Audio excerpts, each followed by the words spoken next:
इंसान की ऊंचाई बढ़ने की एक तय उम्र होती है, उसके बाद उसकी ऊंचाई नहीं बढ़ती। बचपन से लेकर तो 15-16 साल तक की उम्र तक अगर लंबाई न बढ़े तो कुछ ऐसे योगासन हैं जिन्हें कर आप लंबाई बढ़ा सकते हैं। पश्चिमोत्तानासन।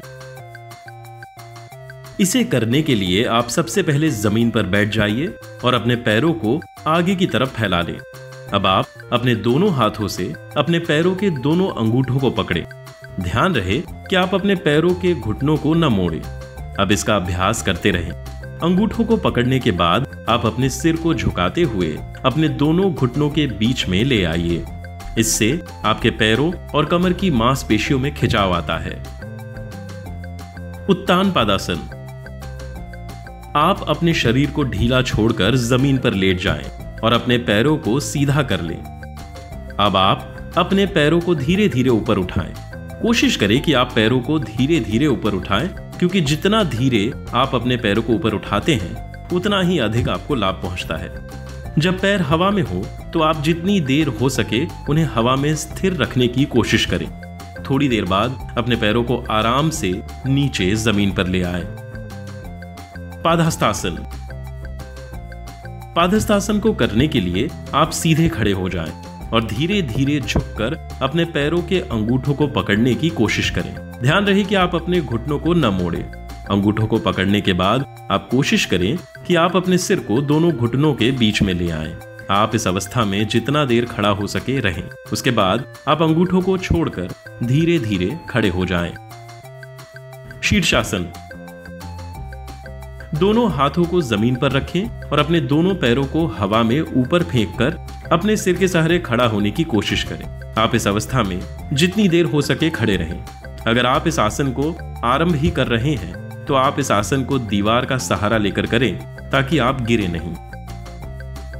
धनुषासन। इस आसन को करने के लिए सबसे पहले आप जमीन पर पेट के बल लेट जाएं और अपने पैरों को ऊपर उठाएं। अब आप अपने पैरों को अपने हाथों से पकड़ने की कोशिश करें। कोशिश करें कि आपका शरीर धनुष का आकार ले ले। इस अवस्था में आप जितनी देर हो सके रहें। सर्वांगासन। इस एक आसन में आप 5 से 6 तरह की आसन कर सकते हैं। इसके लिए सबसे पहले जमीन पर लेट जाएं और अपने हाथों और पैरों को सीधा कर लें। अब आप अपने पैरों को ऊपर हवा में उठाएं और कुछ देर ऐसे ही रहें। इसके बाद आप अपने पैरों को थोड़ा और ऊपर उठाकर उसे जमीन के लंबवत कर लें और अब आप कुछ देर इस अवस्था में रहें। अब आप अपने पैरों को थोड़ा और ऊपर करें।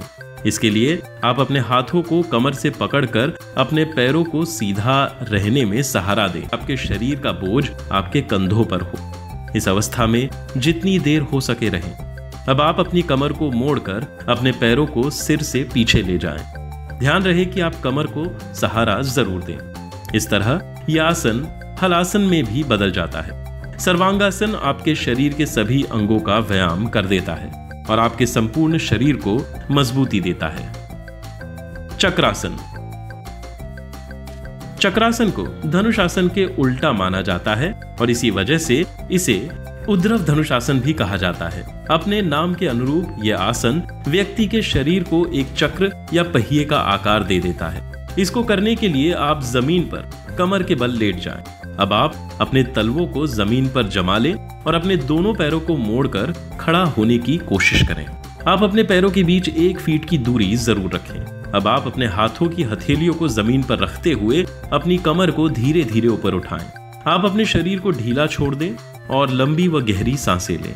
जब आपकी कमर पूरी तरह से हवा में हो तो आप उस स्थिति में कुछ समय रुके रहने की कोशिश करें और सांसों को रोक लें।